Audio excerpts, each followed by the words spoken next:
kita lanjutkan pembahasan kisi-kisi soal bahasa Indonesia.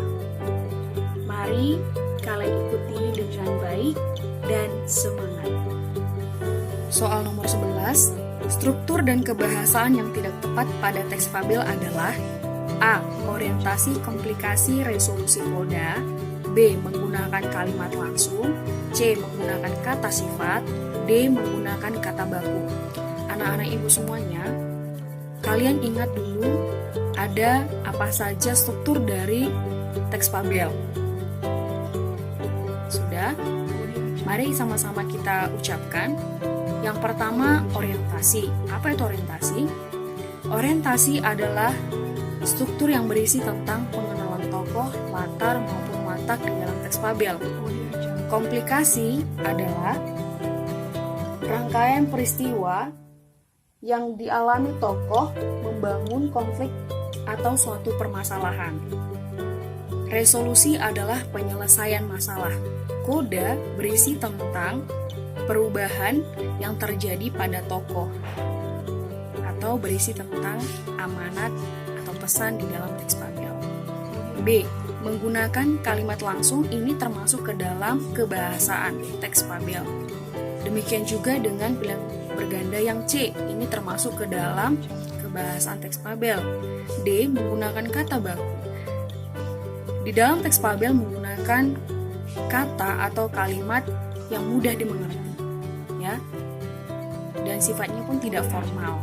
Maka kebahasaan dan struktur yang tidak tepat pada teks fabel adalah D.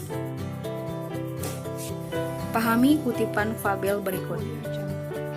Dengan harapan tinggi dan lunglai, belalang menuju rumah semut dan meminta bantuan untuk diperbolehkan tinggal bersama dan meminta makan.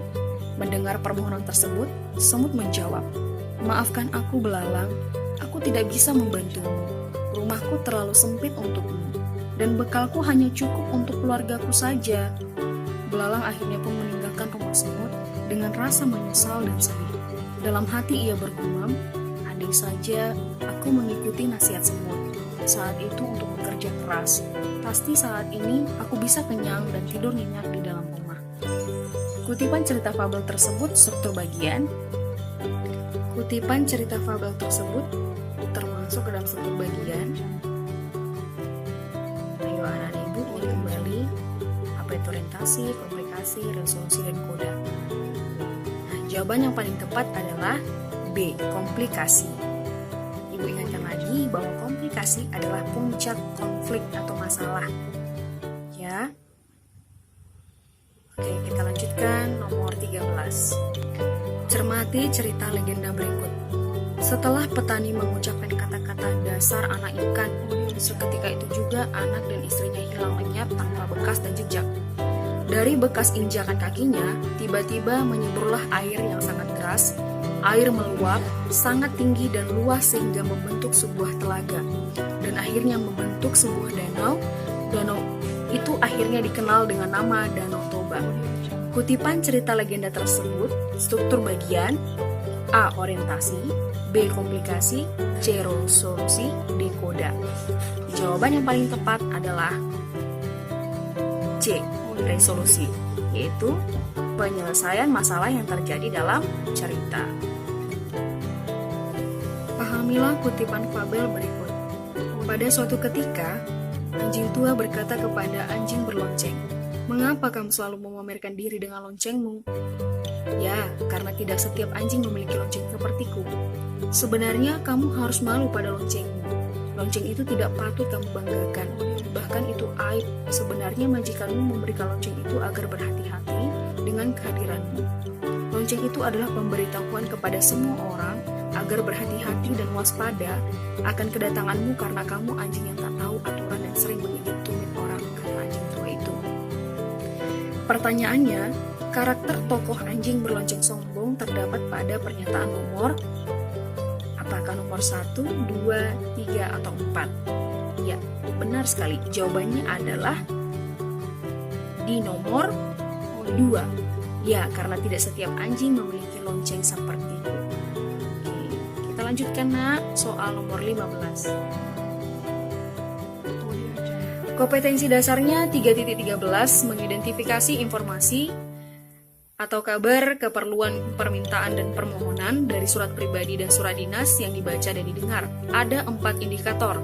Yang pertama, menjelaskan pengertian, ciri-ciri, dan isi surat pribadi dan surat dinas. Yang kedua, menentukan isi surat pribadi dan surat dinas. Yang ketiga, menyimpulkan isi surat pribadi dan surat dinas. Yang keempat, mengurutkan unsur surat dinas berdasarkan struktur surat dinas. Kita mulai dari indikator yang pertama. Soal nomor 15. Surat yang dikeluarkan oleh sebuah instansi atau lembaga tertentu untuk keperluan dinas. Pernyataan ini pengertian. Jawabannya adalah B, surat dinas atau surat resmi. Kita ingat kembali apa pengertian surat pribadi. Surat pribadi adalah surat yang ditulis atas nama pribadi atau perseorangan.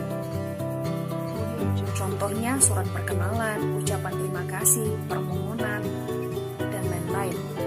Nah, surat pribadi juga ada ditujukan kepada instansi, misalnya surat lamaran pekerjaan, surat jual beli, dan lain-lain. Ciri-ciri dari surat dinas yang pertama, menggunakan kop surat. Yang kedua, terdapat nomor surat, lampiran, dan perihal. Yang ketiga, ada salam pembuka dan penutup, menggunakan bahasa baku, dan format dalam penulisan surat dinas sudah ditentukan. Ciri-ciri dari surat pribadi yang pertama, tidak menggunakan kop surat atau kepala surat. Kemudian tidak ada nomor surat. Ketiga, terdapat salam pembuka dan penutup yang sifatnya non-formal. Dan yang keempat, format penulisannya itu tidak ditentukan, lebih bebas. Begitu ya nak ya. Kita lanjutkan soal berikutnya. Contoh surat pribadi. Silahkan kamu baca. Baik, kita masuk ke soal. Isi surat pribadi tersebut menyampaikan titik-titik. A. Bunga menanyakan keadaan Dian selama dirumahkan, belajar di rumah karena penyebaran virus corona. B. Bunga menanyakan tindakan yang dilakukan Dian mengatasi virus corona. C. Bunga menanyakan Dian vaksin apa yang dilakukan mengatasi virus corona. D. Bunga menanyakan Dian bagaimana penanganan pasien yang terserang virus corona. Yang paling tepat, isi surat pribadi tersebut adalah A. Kita lanjut nomor 17. Ini adalah soal nomor 17. Soal yang berisi tentang struktur surat dinas yang belum runtut, ya. Silakan kamu baca dengan baik.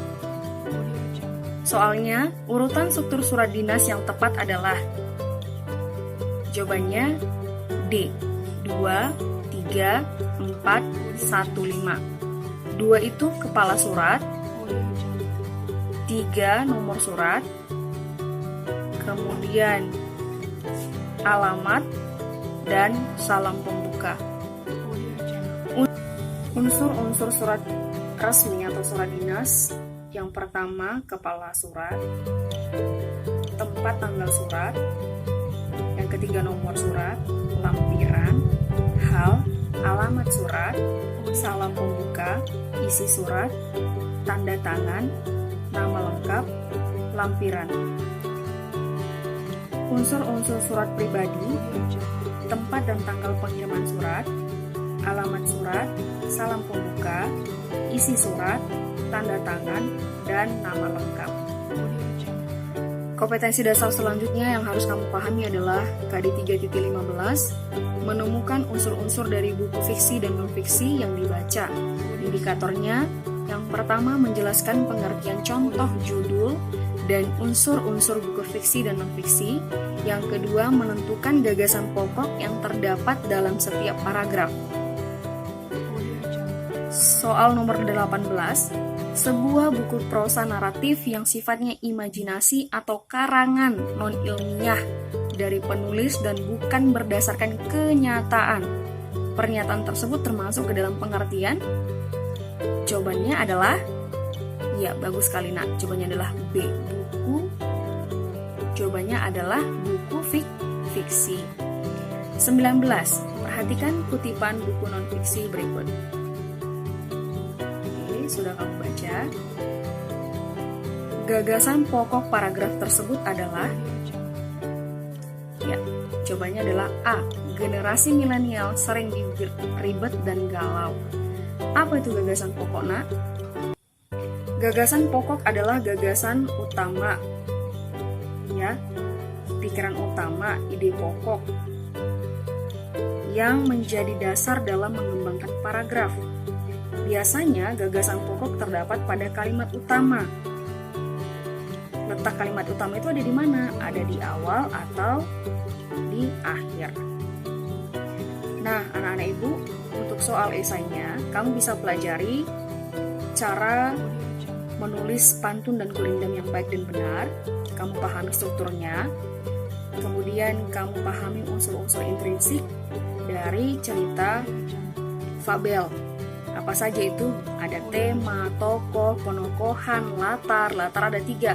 Latar tempat, waktu, suasana, gaya bahasa, sudut pandang, dan amanat. Baik anak ibu, demikianlah pembahasan kisi-kisi hari ini. Semoga kalian dapat memahaminya. Kamu pelajarilah soal-soal yang lain dari buku Bahasa Indonesia, bisa buku mandiri atau buku lainnya. Tetap semangat dan jaga kesehatan. Sampai jumpa kembali.